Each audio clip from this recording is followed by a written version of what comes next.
The Legend of Zelda is one of my favorite video game series of all time, and this year is its 35th anniversary. And on top of that, I'm playing the HD remake of Skyward Sword that just came out on the Nintendo Switch, so there's no better time than the present to talk about Zelda as a series. So let's go ahead and look at 5 things that have kept The Legend of Zelda so popular over the last 35 years. Don't forget to like and subscribe. Let's get into number 1. The first thing that The Legend of Zelda brings to the table is a sense of adventure. A lot of the times nowadays, video games can feel like just a list of things to do. Go here, collect that, kill this. And that's not to say that you don't do those things in The Legend of Zelda, but it's just the way that it presents itself that I think works so effectively. When you're playing one of the classic Zelda games, you're not feeling like you just have to go to that dot on your map to be able to progress the story. You're going there because it's the next place you need to go to accomplish the quest that you're on. And sure, there might be some little side quests where from time to time it does feel like a chore, but it isn't something that is prevalent when you come to the whole game. And part of what makes the adventure so fun that you're on is the world that you're living in. Hyrule or Termina or the Great Sea, wherever you're at in any one of these games, is alive with different characters, which brings me to the second thing on my list, the cool creatures.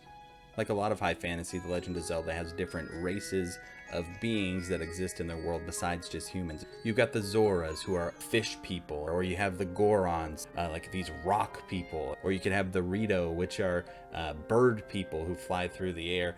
And then there's almost always a forest type of species. Get like the Koroks, who are actually like little seed tree people, or maybe you have like the eternally young fairy people, the Kokiris. But not everything that you run into in Zelda is going to be friendly. That'd be a pretty, boring adventure game. You're going to have to fight some monsters too, and the monsters and bad guys in Zelda are the third thing on my list. From the ground level all the way up to the very top, Zelda's got some good bad guys. You've obviously got like the Moblins and Stalfos, but then the place where these games really shine when it comes to bad guys is with your boss designs. Whether it's the Goma parasite that's infected the Great Deku Tree, the giant sandworms that are Twin Mold, or the bickering witch sisters that are Twin Rova. When you have been playing these games as long as you have, you kind of start to figure out the way things work. But when you come across a boss that has great design and an interesting way to fight them, really in video games, there's not much better than that. But all of this pales in comparison to the Demon King himself, the big bad of the Legend of Zelda series, and that is Ganon.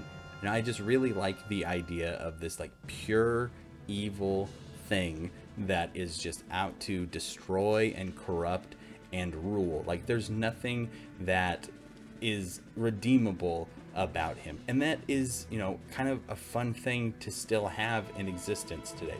A bad guy who's just bad. I know that it's it's nice to have people who have layers and people who have redemption arcs, but it is also fun every once in a while to have somebody to just say, hey, Sauron, he's just bad, he just wants to kill everybody. Ganon is the Sauron of these stories, and he has some of the best boss fights that I've ever experienced in any video game. Whether it's in the first Zelda and he's invisible and you have to have the silver arrows to take care of him, or the climactic huge fight that is the end of Ocarina of Time, or whether it's one of the times you have to have a sword fight with his human version, Ganondorf is just always a lot of fun. And whenever you're going up against Ganon, you got to make sure you have the Sword of Evil's Bane. And the number 4 reason that I think Zelda is so awesome is the Master Sword. Jedi have lightsabers, King Arthur has Excalibur, and in The Legend of Zelda, you wield the Master Sword, a sword specifically enchanted to be able to destroy evil.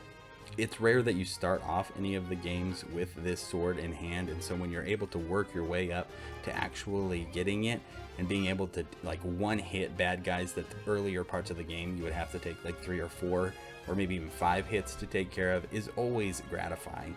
And the fact that its design has been very similar for a long time also helps it remain, an iconic thing when it comes to the world of video games. But a sword is only as good as the one who wields it, and that brings us to the last thing that I want to mention today, and that is Link himself, the silent protagonist. Now, we live in a world today where, stories and video games are well produced, well written, and a lot of the time with that, we get a main character who has a lot to say and has a big personality, and there's nothing wrong with that. Some of my favorite games that have come out, in the last decade feature these characters. I love the Uncharted games, I love Nathan Drake, The Last of Us uses its characters to tell this story that would be impossible to tell with a silent protagonist. And even characters that we know from other mediums, like Spider-Man in the PS4 game. When we hear their stories in the ways that they're told, it really feels like, we could hear them in other mediums. And with all those examples, we actually are going to be hearing those stories in other ways. There's an Uncharted movie coming out, The Last of Us has an HBO series, and Spider-Man has countless TV shows, movies, and comic books that all have the same character in them. But when you play a Legend of Zelda game and you play as Link, you become him. You have the choice even to name your character after him, and people in the game will call you by that name. And with the silent protagonists, we really get the opportunity to tell stories that only video games can tell. It would be really difficult to have the main character of your book not say anything, even internally. And so with Link remaining a silent protagonist, we get to have this thing that still is special in games. And again, I'm not saying that Link can never have a voice, but in the past, Link has been voiced. The few times it has happened, it hasn't worked out great. Well, excuse me, princess. Now, are any of these points exclusive to Zelda? No. Do other games do some of these things better than Zelda? I would say, yeah, sure, some of them. And are these the only things that make Zelda special? Absolutely not. But for me, these are the things that I've been thinking about lately as I've been going through playing Skyward Sword. I am curious. I've been hearing a few people that I know talking about how much they don't like Zelda. So why don't you go ahead and let me know down below. Are you a fan of the Zelda series? Have you ever played a Legend of Zelda game?